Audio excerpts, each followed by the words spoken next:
Oh shit, back to back, man. What's good, YouTube? It's your boy Johnny Finesse. Welcome back to the channel. And NBA fans aren't ready to hear the truth. What truth are we not ready to hear? If you're new to the channel, make sure y'all hit that sub button, y'all. We on the road to 1,200 subs. Make sure y'all hit that sub button. We going crazy.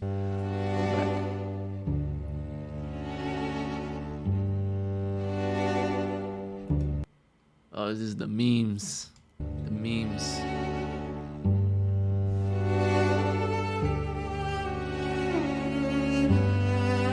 Nah, that's crazy. That's crazy. Understandable, but that's crazy.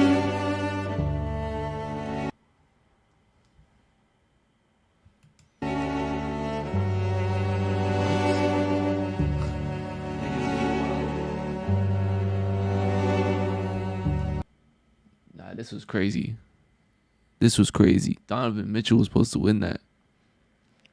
He was supposed to win that. That shit not fair. That shit not fair. The good old hot take. The necessary evil of the sports world.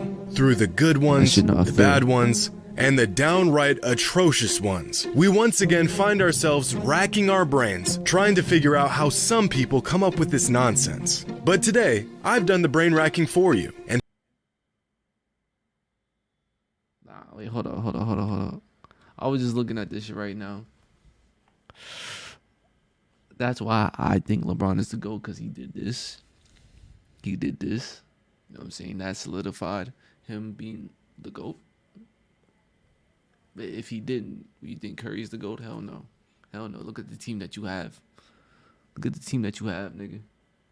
Atrocious ones. We once again find ourselves racking our brains, trying to figure out how some people come up with this nonsense. But today, I've done the brain racking for you and found some of the hottest NBA takes on the internet. So, buckle up.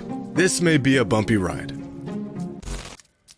Jimmy Highroller, let's go. Today's video is brought to you by SeatGeek. With the NBA season quick batch, we've got some new scorchers to take a look at. You'd think I'd know.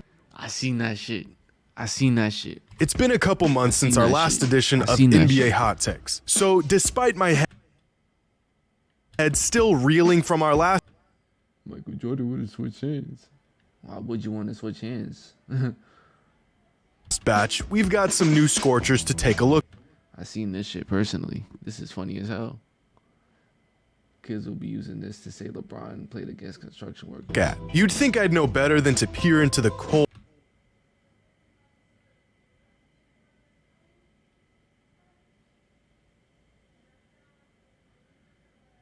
First of all,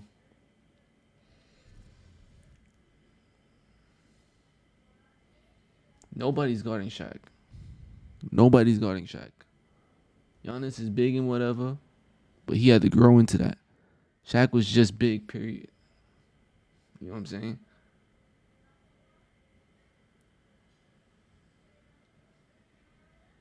Unguardable. Mr. Dime. He's just going to sit in the corner and shoot. You got two big men. I don't know, man. That shit be old, crazy. Soulless abyss of casual NBA fandom by now. But I'm sick. I can't help myself. And I've got nothing better. Nah, that shit was funny. I seen this shit too.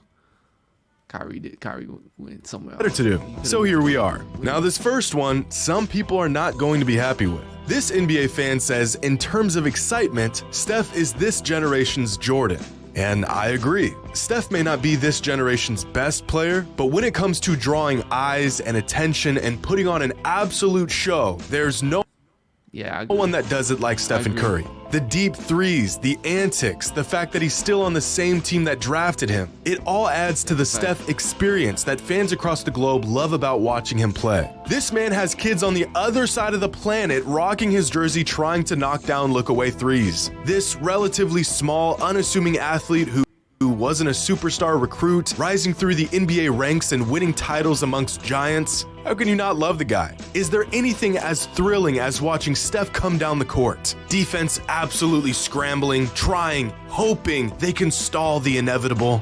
But it's too late. Steph is pulling up from 30 feet, and the outcome is already set in stone. Curry, long distance.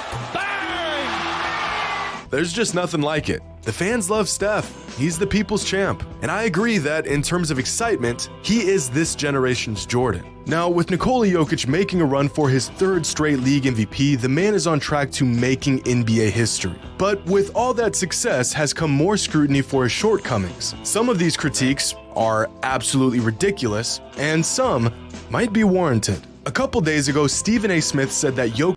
I mean, this is how Jokic like works. Like, this is how it gets the rebound, throws a cross-court pass, other person scores. You got Jamal Murray, you got MPJ, you got mad niggas can move in transition. That's facts.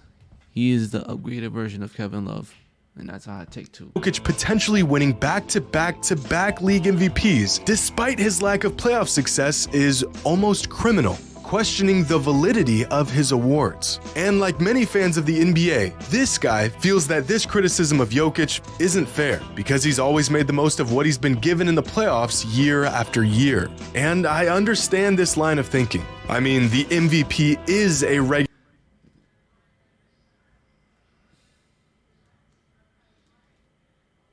season award after all, so the playoffs really shouldn't be brought up in this discussion. But it is, and it always has been. Since the beginning of time, NBA fans have used the playoffs as a bit of a litmus test to try to validate or invalidate regular... That's real ball. What do you mean? That's real ball. It's publicly known, and you said it yourself. But you don't care about the regular season. Players don't care about the regular season. Season MVPs. It's practically... Playoffs is where you make your bread. Playoffs is where you make your bread. You win a round, you're getting a bonus.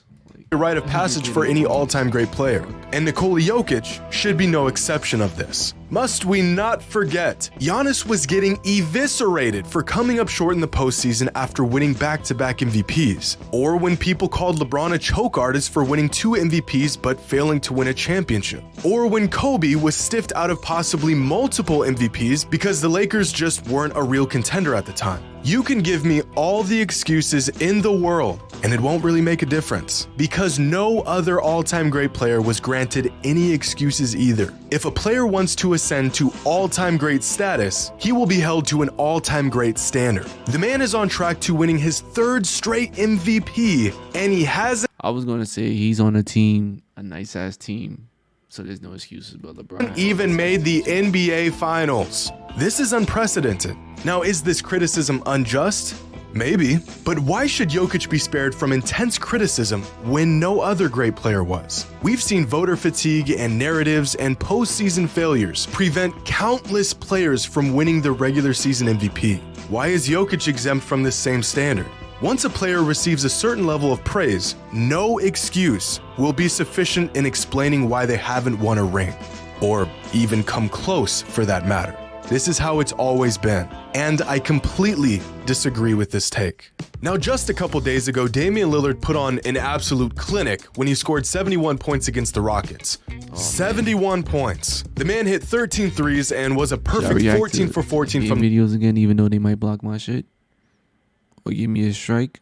I don't think they will give me a strike. I think they will just block my shit. Let me know in the comment section, bro. The line. He did it all. I mean, this was a masterpiece from Dame. But leave it up to NBA fans to find the fault in this performance because, according to some fans, Dame's 71 points weren't all that impressive since he did it against one of the worst defensive teams in the league. You heard that correctly. Scoring 71 points in an NBA game is no longer impressive if you do it against a bad defensive team. And this take is so unhinged that I almost don't want to even address it. But I'm going to anyways. Now, I'm gonna let y'all in on a little secret, but you can't tell anyone I told you this. Most big games throughout NBA history are against bad defensive teams. Surprise! Pretty crazy, right? Wilt's 100-point game in 1962 was against the Knicks, who were the 2nd worst defensive team in the league at the time. Kobe Bryant's 81 in 2006 was against the Raptors, who were also the 2nd worst defensive team in the league. And David Thompson's 73 in 1978 was against the Pistons, who were the 9th worst defensive team in the league at the time. In fact, this is the case with nearly every all-time big scoring night throughout NBA history. LeBron's career high was against the Bobcats, who were the worst defensive team in the league. Shaq's career high was against the Clippers, who were also the worst defensive team in the league. Steph's career high was against the 3rd worst defensive team in the league, and Michael Jordan's career high was against the 9th worst defensive team in the league at the time. Even Donovan Mitchell's 71 earlier this season was against the 5th worst defense in the entire NBA. It's like some fans have to search for a reason to discredit some players. Dame could have scored 71 on the worst defensive team ever, and it still would have been an incredible accomplishment. You could put me in front of your local youth league championship team, and I couldn't score 71 points in 39 minutes. Every season, every single player gets a shot to go crazy on bad defensive teams. There has been thousands of opportunities for players to use these bad teams as their punching bag, and yet only 3 players have ever topped this 71-point explosion from Dame. This performance was historic, and this take is horrendous. Now, this fan here says Michael Jordan is sensitive, but he gets a pass because he's good at basketball. And I agree with half of this take. Michael Jordan was sensitive. People will excuse his behavior as competitive, but everyone in the NBA is competitive. Jordan couldn't take criticism whatsoever. In fact, his famous quote is literally a statement of how things people did and said about him really got to him. But he didn't get a pass just because he was good at basketball. He gets a pass because every time someone pissed him off, he always went out and proved them wrong. They said Clyde Drexler was his equal. He didn't like that, and so he went out and stomped the man in the NBA Finals. They said he wasn't as good when he came back from his first retirement, so he added that to his list of reasons to be an absolute menace and three-peated for the 2nd time. You can be as sensitive as you want if you back it up. I think most NBA fans would consider Kevin Durant sensitive, but if he followed up his tweets with more championships and absolute dominance over the NBA for the rest of his career, those tweets would be an afterthought. Now, our last take is a scorcher, and not even for a split second does it add up in any way, shape, or form. This NBA fan says, "Back then, we used to celebrate three-peats. Now kids are out here celebrating 4 titles in 10 tries and call it greatness." What the fuck? What? This is so f***ing stupid. Now clearly, this is referring to LeBron James. To which I genuinely ask this fan, and fans who think like this, do you really think LeBron's career hasn't been great? I mean, really? Is it possible that we can celebrate any ring that any player wins at any time? Or has the bar been established so high that if you aren't three-peating, it isn't truly greatness? All right, everyone, new rule. No celebrating rings or titles or MVPs or big or small successes anymore. We are only celebrating three-peats. Dirk's ring wasn't great. The bum only won 1 in 21 years. Boston's ring in 08, worthless. Raptors in 2019, bums. Bucks in 2021, Giannis and the gang, bums. We don't celebrate that. Get that out of here. I just can't believe some fans actually think like this. I mean, according to this logic, no one in the entire NBA right now should be celebrated. We need to drop this whole rings or bust discourse altogether. It's just silly, and it's a bad faith argument to discredit really awesome players. In fact, this same fan goes on to share posts celebrating the greatness of players like Damian Lillard and John Stockton. So he's just high as hell. He just high as hell. Who've never won a ring. And most ironic of all, this fan goes on to say that the '89 Cleveland Cavaliers were the greatest team in franchise history, literally describing a team that was bounced out of the first round of the playoffs as the greatest. So not only is this line of thinking flat out wrong, it's disingenuous. A player doesn't need to pull off the greatest feat in the history of the game to be great. Greatness comes in many different shapes and forms, and apparently, so do takes on the NBA. And unfortunately, that's all the racking my brain can handle in one sitting. But y'all know the drill. Leave a comment with your hottest NBA take. The hotter, the better. Or worse. Hope you all enjoyed. And as always, until next time. Until next time. Saying, make sure you hit that sub button. Make sure you hit subscribe. Please hit that sub button. We on the road to 1,200 subs, y'all. We back reacting. Just hit that sub button. It keeps me motivated. You know what I'm saying? With that being said, it's your boy Johnny Finesse, and I'ma holla at y'all. Peace.